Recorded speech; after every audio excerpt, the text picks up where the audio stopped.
This video will cover SDH concepts, including limitations of PDH, advantages of SDH, signal hierarchy, multiplexing structure, frame representation, network elements, and network topology. SDH, or Synchronous Digital Hierarchy, is an international standard for high-speed digital telecommunication over optical or electrical networks. The development of standards for synchronous signal transmission started in the US in 1984. SONET was introduced in 1985. The final SDH agreement by CCITT Working Group 18, accommodating both American and European hierarchies, was reached in 1988.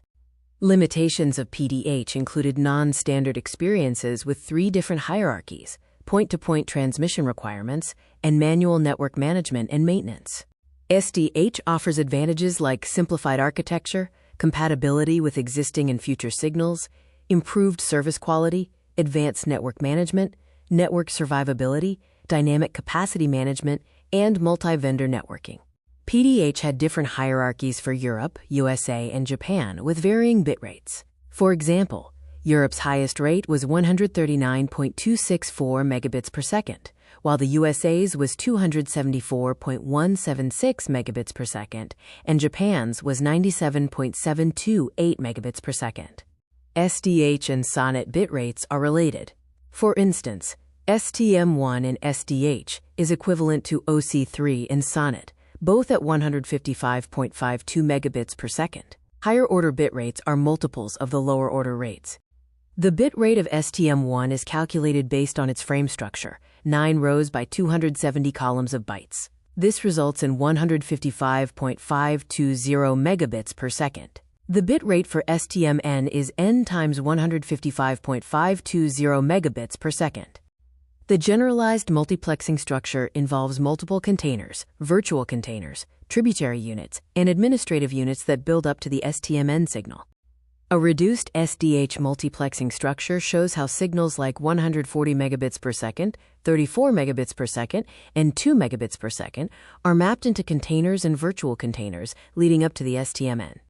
The container is the basic packaging unit for tributary signals like PDH, with bitrate adaptation via positive stuffing. The virtual container adds path overhead to the container and is transported as a unit. The tributary unit is formed by adding a pointer to the virtual container.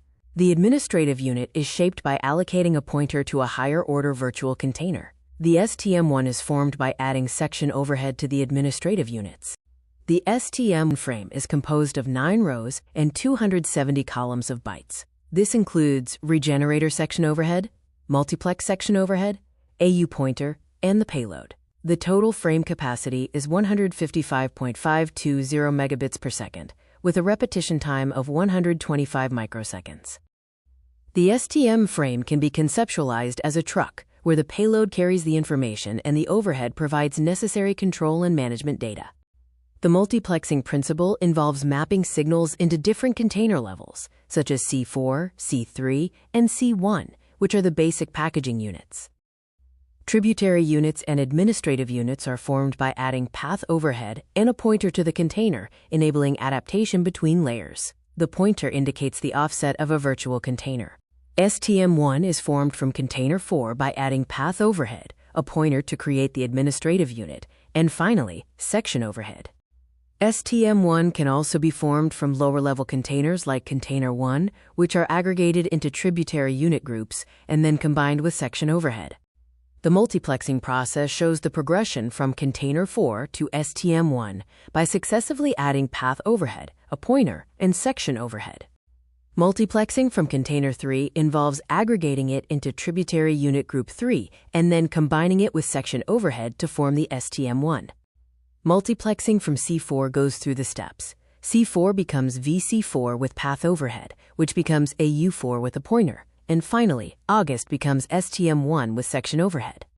The section overhead includes various bytes for framing, parity checks, order wire, network management datacom, user channels, and automatic protection switching. Asynchronous multiplex or maps PDH signals into SDH and multiplexes lower-order SDH signals into higher-order ones, like STM1 from 63 numbers of 2 megabits per second signals or one number of 140 megabits per second signal. The add and drop multiplexer, or ADM, allows the addition or removal of lower-order signals from the high-speed STMN stream. The Synchronous Digital Cross-Connect, or SDXC, permits switching of transmission lines with different bit rates and can also add and drop lower-order signals. A synchronous regenerator regenerates the incoming line signal and supervises the transmission quality of the line to ensure signal integrity. Synchronous cross-connects manage various virtual container levels, such as VC4, VC3, and VC12, allowing for flexible interconnection of different traffic streams at different rates. SDH supports point-to-point and point-to-multipoint network topologies, using terminal multiplexers and add-drop multiplexers. Ring topology is another common configuration in SDH, typically implemented using multiple add-and-drop multiplexers for resilience and redundancy. SDH aims to provide a standardized, centralized operations and maintenance system that manages the network elements from a central network management system. SDH management covers 5 main functional areas: performance, fault event, configuration, accounting, and security management. In a hub configuration, terminal multiplexers and digital cross-connects are often utilized together to manage and switch traffic.